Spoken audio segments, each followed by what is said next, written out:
Bismillahirrahmanirrahim. Assalamualaikum warahmatullahi wabarakatuh. Waalaikumsalam warahmatullahi wabarakatuh. Selamat pagi anak-anakku semuanya. Sehat semua kan? Baik, untuk pertemuan kali ini perkenalan dulu ya. Nama Ibu Dian Susanti, Ibu guru PPKN di SMA Negeri 1 Trisik. Di sini Ibu mengampu pelajaran PPKN di kelas 10. Nah, kebetulan untuk hari ini, pagi hari ini kita akan belajar PPKN yaitu di kelas 10 IPA 5. Baik. Nah, untuk pelajaran kali ini atau pertemuan kali ini Ibu akan membahas yaitu tentang norma-norma dalam kehidupan sehari-hari. Baik. Tujuan dari pembelajaran ini atau tentang norma-norma dalam kehidupan sehari-hari itu diharapkan tujuannya kita mempelajari bab ini adalah kalian atau peserta didik itu bisa mengidentifikasi atau menganalisis norma-norma yang berlaku dalam masyarakat itu apa saja, ya. Baik, kalau begitu langsung Ibu mulai pelajarannya ya. Yaitu tentang norma-norma dalam kehidupan sehari-hari.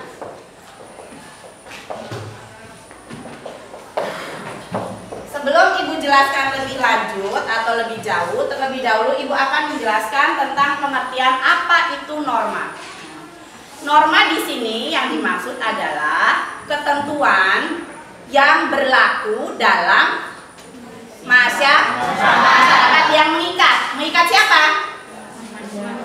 Berlaku atau mengikat dalam lingkungan masyarakat itu sendiri. Itu pengertian dari norma. Nah, sumbernya atau jenis-jenis norma itu ada berapa? Sumber atau jenis norma. Dituliskan dulu ya. Itu ada 4. Yang pertama adalah norma, boleh diacak-acak ya. Ibu mulai dari kesusilaan dulu. Kesusilaan. Kemudian yang kedua itu adalah boleh norma agama.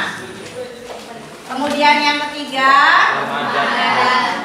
itu ada norma adat atau bisa disebut dengan norma kesopanan.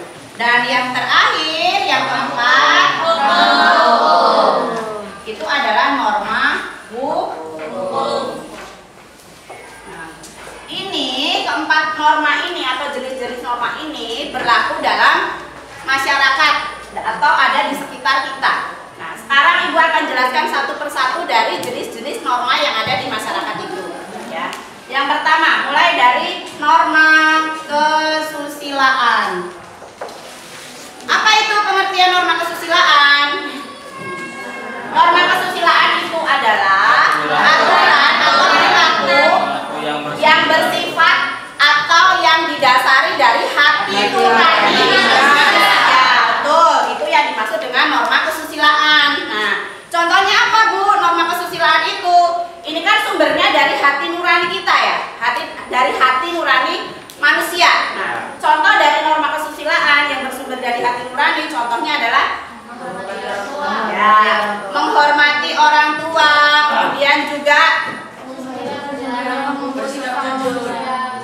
boleh bersikap jujur. Contoh misalnya dalam kelas atau kalian dalam lingkungan sekolah, di dalam kelas. Norma kesusilaan itu adalah hati nurani. Contohnya kalian ulangan harian, gitu kan? Nah, kalian ulangan harian itu kan pasti mengerjakan sendiri-sendiri ya. Nah, kemudian ada anak yang mencontek atau teman kamu yang mencontek, itu bagaimana perasaannya? Nah, karena ini kan kaitannya dengan kesusilaan, hati nurani manusia, ya kan? Nah, berarti gimana itu kalau misalnya kamu ulangan harian, ada teman kamu yang nyontek, kamu ikhlas nggak?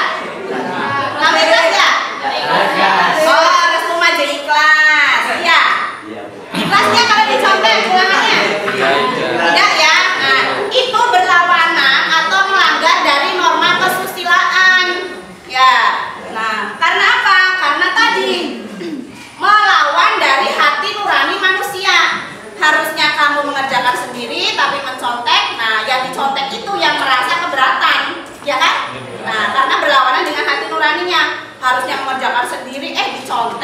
baik, ya kan? Itu nggak boleh. Kemudian yang kedua, norma agama. Apa itu norma agama? Norma agama di sini itu adalah aturan yang berlaku di manusia yang berdasarkan apa? Yang berdasarkan wahyu Tuhan. Wahyu Tuhan ini kaitannya yaitu agama. Ya, di Indonesia agama ada berapa? Ada berapa? Ada apa saja selain Muslim? Kristen.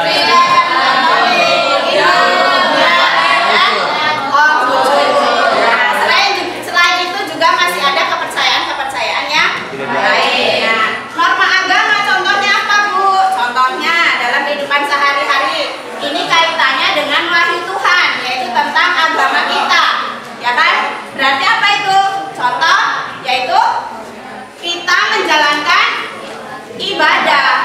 Contoh kita, karena kita mayoritas sebagian besar di sini adalah Muslim, berarti kita harus menjalankan sholat 5 waktu, ya kan? Nah, sanksinya apa, Bu? Kalau misalnya kita tidak melaksanakan sholat, ada sanksi tidak? Ada sanksi tidak? Ada. Apa sanksinya? Dosa.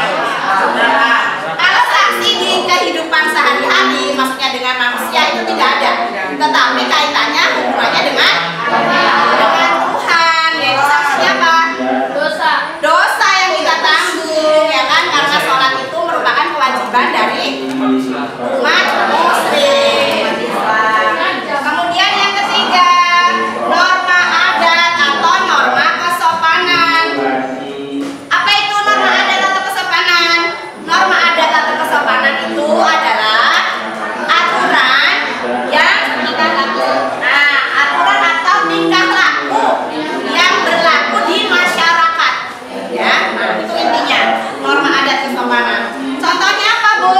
Nah, dalam kehidupan sehari-hari atau dalam lingkungan kelas, yang dimaksud dengan adat, norma kesopanan itu misalnya kita berbicara, ya kan? Berbicara itu seperti apa, Bu? Berbicara dengan sesama dalam artian yang sebaya, itu bagaimana? Kemudian juga kita berbicara dengan yang lebih usianya yang lebih tua. Kemudian juga kita sopan santun atau berbicara dengan bapak atau ibu guru. Itu ada kesopanannya, ada adatnya, ya, adat istiadatnya. Nah, sanksi dari norma kesopanan yang berlaku di masyarakat itu biasanya apa? Kalau tadi agama mah dosa, Bu, kaitannya dengan Tuhan, ya kan? Kalau kesopanan, sanksinya apa itu? Sanksinya dikucilkan, ya, dikucilkan dari masyarakat. Apa sih dikucilkan itu, Bu? Hah? Tidak ada temennya, dikucilkan, Bu. Gak mau berteman dengan dia mah gak sopan, Bu, ngomongnya tidak ada aturannya. Nah, itu ya sanksinya. Kemudian yang terakhir di sini adalah norma hukum. Jelas. Kalau norma hukum di sini itu adalah norma aturan yang dibuat oleh siapa? Negara. Yang dibuat oleh negara atau pemerintah. Nah, contohnya apa, Bu? Contohnya dalam lingkungan sekolah lagi, Ibu kasih contohnya. Dalam lingkungan sekolah kita belajar yang kaitannya dengan norma hukum itu contohnya seperti apa? Ada peraturan tertulis dan ada peraturan tidak tertulis. Contoh peraturan tertulis itu seperti apa, Bu? Contoh peraturan dari tertulis atau hukum yang berlaku di lingkungan sekolah itu misalnya tata tertib sekolah. Misalnya kamu masuk harus jam 7 teng. Kalau misalnya terlambat kamu dapat hukuman, gitu kan? Kalau yang tidak tertulisnya sih, Bu, contohnya seperti apa? Contohnya dalam kerja bakti, dalam kelas, gitu kan? Nah, kalian harus saling menolong. Jelas sampai di sini? Jelas belum? Jelas. Jadi dalam kehidupan sehari-hari norma itu ada 4. Yang pertama disimpulkan, ya, ada 4, yaitu yang pertama norma kesusilaan, norma agama, norma adat atau kesopanan, dan yang terakhir norma hukum. Baik, kalau tidak ada pertanyaan, Ibu tutup atau Ibu akhiri pertemuan kali ini. Kita sambung minggu depan. Wassalamualaikum warahmatullahi wabarakatuh.